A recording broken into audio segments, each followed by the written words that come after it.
अस्सलाम वालेकुम, आदाब, नमस्कार। परभनी न्यूज़ महानगर में आपके साथ शेख इफ्तिखार।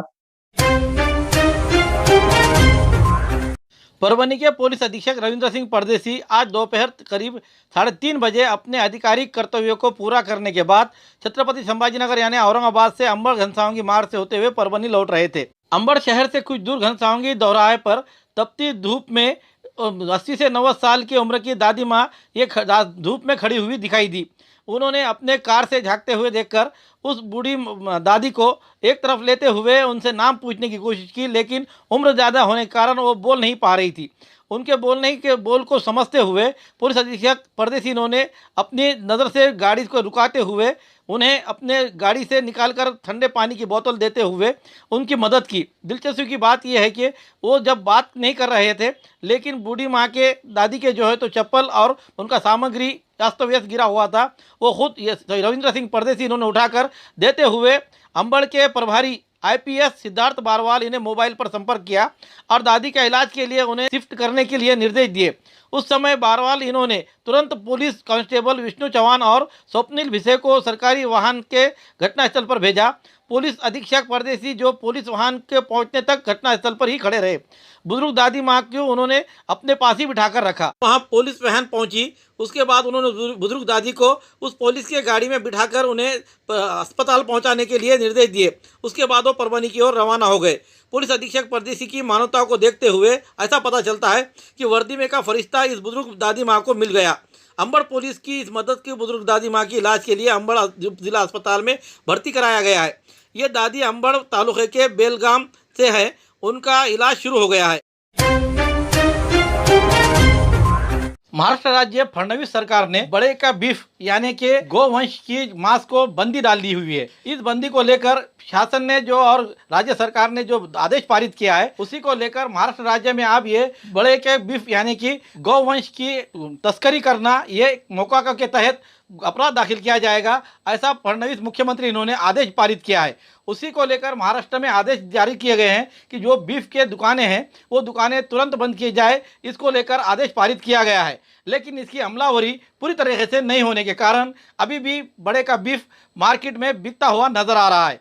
इस पर किस तरीके से पाबंदी लगाई जाएगी, इसको लेकर राज्य शासन के प्रशासन पर जो दबाव आ रहा है, उस दबाव को लेकर अधिकारी इस पर कितना अपना नियम और अटी को लेकर यहाँ पर बीफ पर पाबंदी लाएंगे, ये आने वाला समय ही बताएगा। दरमियान आज के हम गुरुवार बाजार में देखा है कि जो जानवर बिकने के लिए आए हुए थे वो बड़े तादाद में दिखाई दिए। इस दरमियान आज शुक्रवार के रोज गुड फ्राइडे होने के कारण अब जिला प्रशासन की ओर से छुट्टी दी गई है। अब शुक्रवार, शनिवार और रविवार ये 3 दिन छुट्टी होने के कारण यहाँ के अधिकारी अब ये बीफ के दुकानों को नोटिस जारी करेंगे या नहीं, ये तो आने वाला समय ही बताएगा। परभनी जिले के मानवत तालुके के मंगरूल में नरसिंह प्राइमरी स्कूल के शिक्षक सोपान उत्तमराव पालवे ने गुरुवार 17 अप्रैल की सुबह पेड़गांव के शिवार में फांसी लगाकर आत्महत्या कर ली। इस घटना से शिक्षा क्षेत्र में खलबली मच गई है। मानवत तालुके के मंगरूल बुजुर्ग वहाँ पिछले 4 वर्षों से ये नरसिंह प्राथमिक विद्यालय में प्राथमिक शिक्षक के रूप में सोपान पालवे ये कार्यरत थे। शिक्षक सोपान पालवे ये कहकर घर से निकल गए और बाहर गए थे कि बुधवार 16 मार्च की सुबह लौटेंगे, लेकिन पाथरी रोड पर गुरुवार सुबह 6 बजे से 7 बजे के दरमियान सोपान पालवे इनका शव पेड़गांव शिवार के एक पेड़ से लटका हुआ मिला। इस घटना की जानकारी परिजनों को मिलते ही उसी मौके पर वहां पर पुलिस पहुंच गई। पेड़ से लटकी लाश को नीचे उतारते हुए पोस्टमार्टम के लिए परभनी के जिला अस्पताल में लाया गया। इस बीच शिक्षक सोपान पालवे के सुसाइड की नोट मिली है। इस पत्र में साफ लिखा है कि श्री नरसिंह शिक्षण संस्था के सचिव बलवंत मधुकर खड़ीकर ये धोखाधड़ी के कारण आत्महत्या कर रहे हैं। 4 साल पहले प्राथमिक शिक्षक पद के लिए बलवंत खलीकर ने 20 लाख रुपए नकद लिए थे। ये रकम खेत बेचकर और कुछ रिश्तेदारों से जुटाई गई थी। संस्थान ने फर्जी बैच अनुमोदन और अन्य फर्जी दस्तावेज प्रस्तुत किए गए और उसके तहत 2018-19 के बैच में अनुमोदन के अनुसार 20% अनुदान शुल्क प्राप्त करके वेतन शुरू किया गया। इस पत्र में यह भी बताया गया है कि मार्च 2024 का बिल श्री नरसिंह प्राथमिक स्कूल मंगरूल बुजुर्ग के लिए और नरसिंह प्राथमिक स्कूल लोहगांव स्कूल इन शिक्षकों का वेतन मार्च के बिल में 20% के सीधे 60% तक का वापस ले लिया गया। इसके लिए संस्था ने मुझसे 5 लाख रुपए लिए हैं, लेकिन मार्च 2024 के बाद अप्रैल, मई और जून का बिल अभी तक नहीं जारी किया गया। जुलाई के बिल में 60% घटाकर उसे 20% कर दिए गए।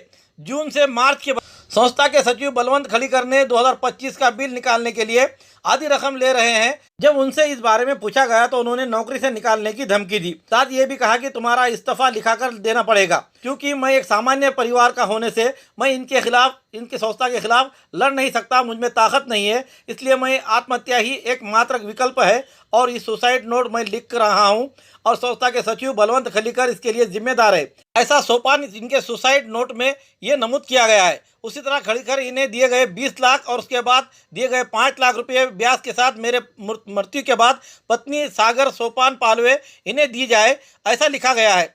इसके कारण शिक्षा क्षेत्र में नौकर भर्ती में जो भ्रष्टाचार का कारोबार हो रहा है वो सोपान पालवे इनके आत्महत्या के बाद भी रास्ते पर आएगा या नहीं, ये एक प्रश्न निर्माण हो रहा है। इस मामले में उनकी पत्नी सागर पालवे इन्होंने दिए हुए फिरियाद पर ग्रामीण पुलिस थाने में अपराध दाखिल किया गया है।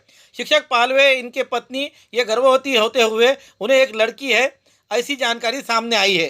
संस्थेवर काम करत होते, 2 एकर शेती विकली आणि 20 लाख रुपये त्यांना नगदी दिले आम्ही. म्हणले 60% तुमचं होणार आहे, पण 60% देत नव्हते, 20% पगार देत होते. कधी 4 महिन्याला, कधी 2 महिन्याला, कधी देतच नव्हते आणि दबाव टाकत होते. परत पैसे मागत होते. आता काम पडले, तुझी संच मान्यता आणायची, 5 लाख रुपये दे, 4 लाख रुपये दे, पैसे मागत होते, असं बोलत होते. आज काय घटना घडली? आणि सकाळी 9 वाजता गेले. मला म्हणले मी शाळेत चाललो. परत फोन केला, मला म्हणले आता मी उद्या सकाळी येतो, तू स्वयंपाक कर, जेवण करून घे, 7:45 वाजेपर्यंत घरी येतो म्हटले. मला सांगत होते मला शाळेतून खूपच त्रास व्हायलाय, पैसे मागले, त्यांना 20 लाख रुपये दिले, आता कुठून द्यायचे, हे सगळं शाळेमुळेच घडलं. तुम्हाला कसं माहिती? तुम्हाला मला मी ते हे बघितलं, त्यांचं स्टेटस बघितलं आणि मग नंतर इकडे आले होते मामाकडे. दिली तुम्ही? तेच त्या सचिवाबद्दल दिली मी. मला हे पाहिजे, न्याय पाहिजे त्यांना.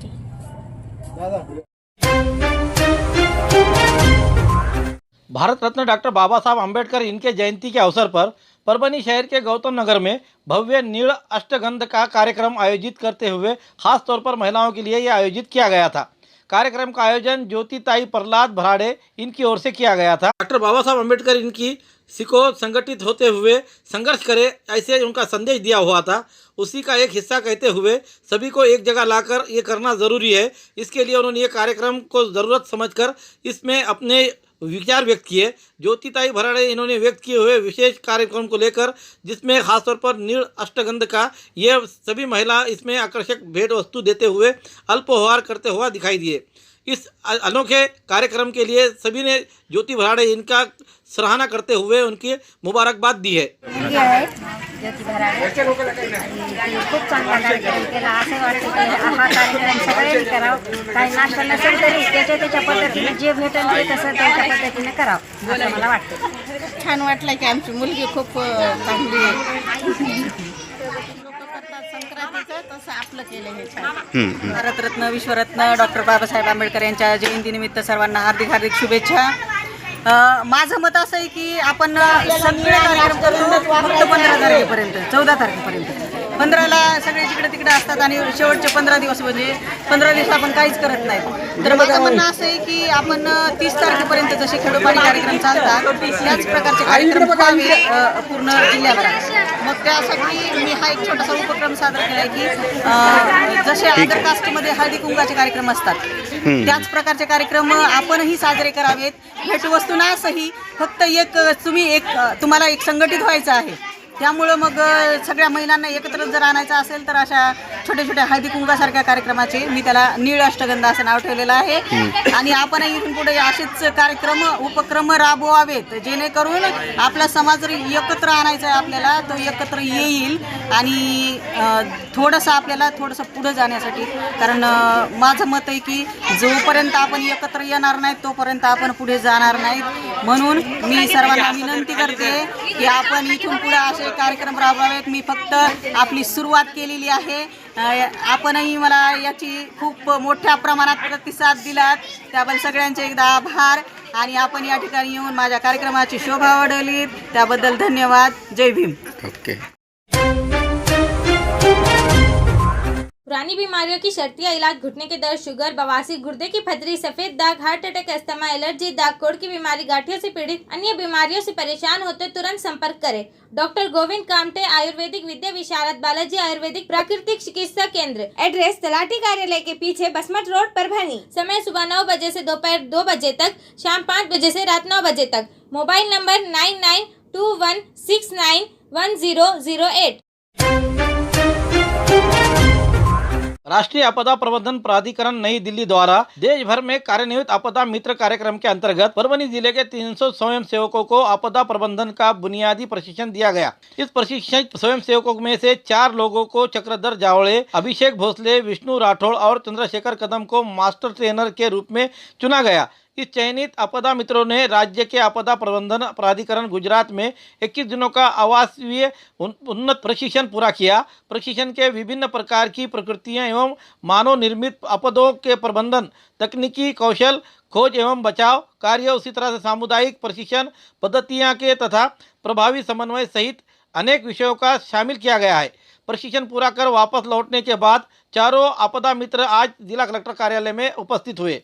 इस अवसर पर जिला कलेक्टर रघुनाथ गावड़े इन चारों को मित्रों को भी प्रमाण पत्र प्रदान करते हुए सम्मानित किया गया। जिला प्रशासन ने उनके कार्य को और प्रशिक्षण को उत्कृष्ट भागीदारी के सराहना की।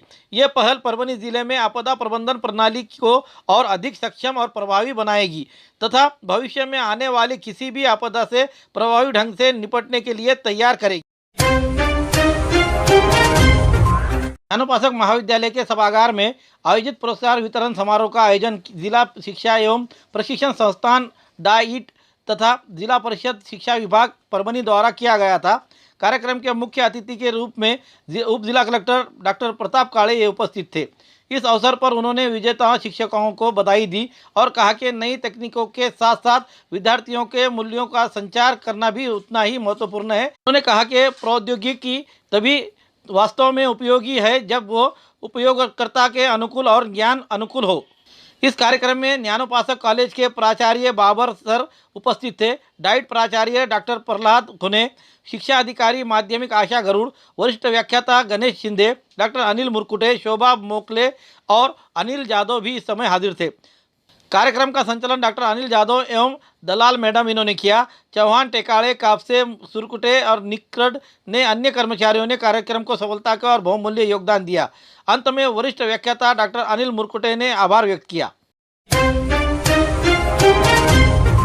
खूबसूरती का राज डॉक्टर हाशमी के पास। बालों का झड़ना, चेहरे के दाग व धब्बे, दीगर समस्याओं का इलाज हमारे पास। हमारे अपने बनाए हुए प्रोडक्ट्स 100% नेचुरल, कुदरती तौर पर इलाज बगैर किसी साइड इफेक्ट के साथ पूरी तरह से कुदरती व खालिश प्रोडक्ट्स आपके सामने बनाए जाएंगे। हमारे खुद के बनाए हुए प्रोडक्ट शिकाकाई, रीठा, आंवला, मेथी, गुड़हल के फूल, भिंगरा, एलोवेरा के जरिए हर्बल ऑयल वो हर्बल शैम्पू बालों का झड़ना व डैंड्रफ को खत्म करने के साथ सर की खुजली को खत्म करे। पतले बालों का इलाज फायदेमंद है, साथ ही बालों को लंबा, घना और खूबसूरत बनाए। चेहरे के दाग, धब्बे, कील, मुहासे, रूखी त्वचा वो चेहरे की झुर्रियां खत्म करे, साथ ही चेहरे को खूबसूरत बनाता है। खूबसूरती का राज डॉक्टर हाशमी के पास। हमारे पास ऑयल मशीन है जिससे हम आपकी लाए गए खोपरा, कलौंजी, बादाम व अन्य सामग्री का तेल निकाल कर देंगे आपके सामने। एड्रेस डॉक्टर हाशमी मिनाज, खान साहब बिल्डिंग के पीछे, दरगाह रोड, परभनी। 8421522947 8669131304। मिलने का समय सुबह 9 बजे से दोपहर 2 बजे तक और शाम 5 बजे से रात 9 बजे तक। हमारी न्यूज़ आपको किस तरह पसंद आ रही है इसके बारे में लाइक करें, शेयर करें, कमेंट्स करें। अब तक हमारे चैनल सब्सक्राइब नहीं किया तो सब्सक्राइब जरूर करें। साथ ही साथ बेल आइकन का बटन जरूर दबाएं और फेसबुक पर भी हमें फॉलो करें। Subscribe now and press the bell icon. Never miss an update.